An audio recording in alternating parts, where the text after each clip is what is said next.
We're back here in the beautiful Old Bank restaurant and bar in the heart of Dungarvan, overlooking the waterfront. I'm here with my lovely guest, Aisling Cahill of Aisling Cahill Co, Solicitors in Dungarvan. We are going to have a chat about what advice we have for buyers. It's a really competitive market out there, and it's really to give tips to buyers on how to be ready in advance before you go viewing or while you're viewing for your dream home, and also what's important when you engage a solicitor and what your solicitor actually does for you to make sure that they protect your best interests. Aisling, welcome. Thank you, Regina. So we often meet buyers, they're bidding against other buyers and they haven't identified a solicitor, they haven't got an engineer. I think it's great if they have found a solicitor, get a good recommendation. Actually, the estate agents are really good to recommend an efficient solicitor who uses technology to advance things. Aisling, when you're working on behalf of buyers, can you talk us through the service and what you do for them? I suppose initially, again, in the quote, what are the various breakdowns of service? When a person contacts me, they're either sale agreed or hopefully they're only looking at property. I will run through initial advices with them, and then I will give them the breakdown of costs. I email all of that to them with other documents that have to be sent, and then it just gives them the starting point. So, and those initial advices really are largely around the engineer and having an engineer organised, but also being able to tell that engineer what they want the engineer to check. So the first and most obvious thing is for that engineer to give a full structural survey. But nowadays, it is equally important that the engineer has checked everything to do with planning permission, if it applies, and building regulations, because that affects the legal title and your ability to sell or mortgage your property later. The engineer also needs to check any extensions on the property. Are they exempt? Do they need planning? Again, all of these things are extremely important. They also need to check the title map and septic tanks and percolation areas. Not only do they need to see that that septic tank and percolation area are in compliance with planning permission, but they are also in compliance with current regulations, because the council are entitled now at random to come out and inspect septic tanks, and they can force you to do works to improve them if they're not up to standard. So all of these checks are things that the engineer should be instructed to do when he's going out to inspect, or she is going out to inspect a property. So really, your solicitor's your protection. That's it. Would that be a reasonable description? Or at least to help you take that starting step. The other advice that I have to give people is that they should have a planning search carried out when they inspect a property. And that's a different check from the engineer. It's a questionnaire that goes into the council. Some people do that, some people don't, but it's always advisable. And obviously, a major other issue is that they have to have a written loan offer in place before they can sign contracts. So people should have approval in principle from a bank when they're going to bid on property. And that is a written document where the bank tells them how much they can borrow.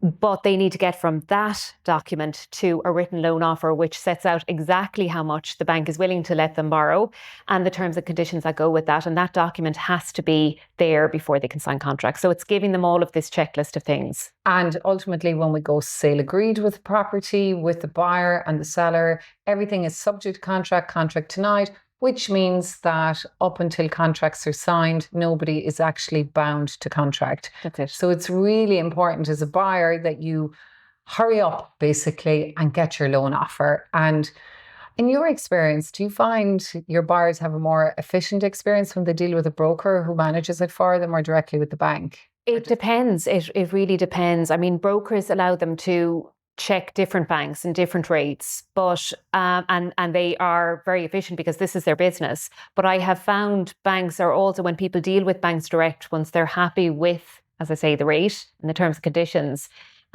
once they have hopefully somebody in a local branch who's helping them, that can be equally as efficient. Personally, we prefer to see a broker involved. We find that they hold hands with the buyer, they move it along quicker. That's their job. That's what they're commissioned to do. I just want to go back to a point about the engineers. Some buyers panic when they see the engineer's report because doctors differ, patients die, but engineers differ as well. and there's pages and pages, and let's face it, professionals now are worried about their professional indemnity and everything, and you'll see there's a crack on the wall, and there's, you know, something hanging off here and there, but really they're small things. They're not new homes. Some homes that we're selling are like between 20 and 100 years old. So the key ticket things, again, that you look out for on the engineer's report: the septic tank's in the right place, that it's compliant, that the building regulations are adhered to, that there's planning is appropriately adhered to. Yes. That if there is any building on that didn't require planning, that there's certificates, that it's certified, or there's a certification of compliance, and that is down to the seller to get, isn't that correct? Absolutely. But as well as that, purchasers should be contacting their engineer if they are finding that report overwhelming or they're not sure. The engineer should be able to tell them what is an issue and what isn't. And if there is an issue, the engineer should also, they won't be able to give an exact price, but they should be able to give some sort of an estimate as the cost of fixing that issue. So I think people need to engage with their engineer more if they are worried about anything in the report, because they may find that the engineer reassures them that it isn't really something they need to worry about. Yeah, and that's a really good point, because when you read some of these reports, they're very intimidating and scary, and people, some are ready to run a mile, but then the engineer can say verbally over the phone, but there's nothing there to worry about. I once saw an engineer's report for a house that was 1800, stunning property. And when I was doing the viewings, I always highlight, that'll need a new roof, this will need a new septic tank. There was really about 400,000 to go into it. It was a very unique property. And the engineer's report was, shall we say, very detailed, but nothing in there. There were German buyers, nothing in there scary, nothing in there that put the buyers off, shall we say. But at the end, he said, aside from all the comments I've written here, it's a beautiful house and I think it's worth buying. So that conversation is very important. In terms of signing contracts, so when the buyer and the seller sign, sometimes people think that they get the keys then that the day. That's signing. No. Closing is another matter. Can you talk us through what happens between signing and closing and how long that typically is, Aisling? So the first step is for the purchaser to sign contracts, and at that stage, their solicitor needs to send those contracts back with balance 10% deposit, list of closing requirements and draft transfer, and that should hopefully be everything the seller's solicitor needs to get all of their complete documentation ready to go. What kind of closing requirements typically? It would be just standard declarations and any planning documentation and any certification that goes with that. It should be all sorted well in advance to that. Absolutely. Okay, very good. So at the same time, the purchasers need to make sure that they start putting all of their loan conditions in place. So they'll have gotten their written loan offer. They need to sign that with the solicitor. There's other mortgage documentation they need to sign. Then paperwork needs to go, including the written loan offer, needs to go back to the bank. And the bank will then start looking at to see what loan conditions are outstanding. So often things that can delay purchasers are their life cover isn't in place, their home insurance. And a common mistake for first-time purchasers is believing that the home insurance should be dated the date they get keys, but they cannot draw down their money without the home insurance already being in place. So the home insurance needs to predate the drawdown. Okay, so that can be often a last-minute scramble to change the date on that home insurance. And an important thing now, climate change and everything, is to ensure that you can get insurance for your property. If it's near water, you may have to do a lot of shopping around. And also thatched properties can be a little bit problematic to get insurance. There's only certain brokers who will even quote. One in Ireland was my last check.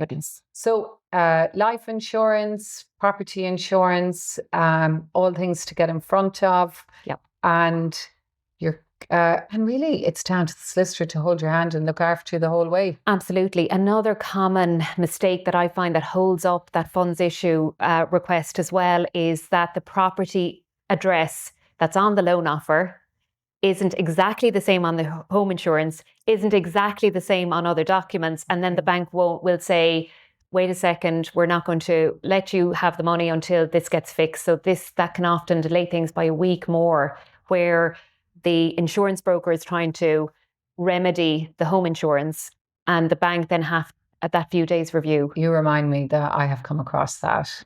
Aisling, on closing day, the buyer's solicitor does a lot of searches. Can you explain what that searching is about, please? So these are searches done the day you're hoping to get keys as a buyer, and they're done by the buyer's solicitor.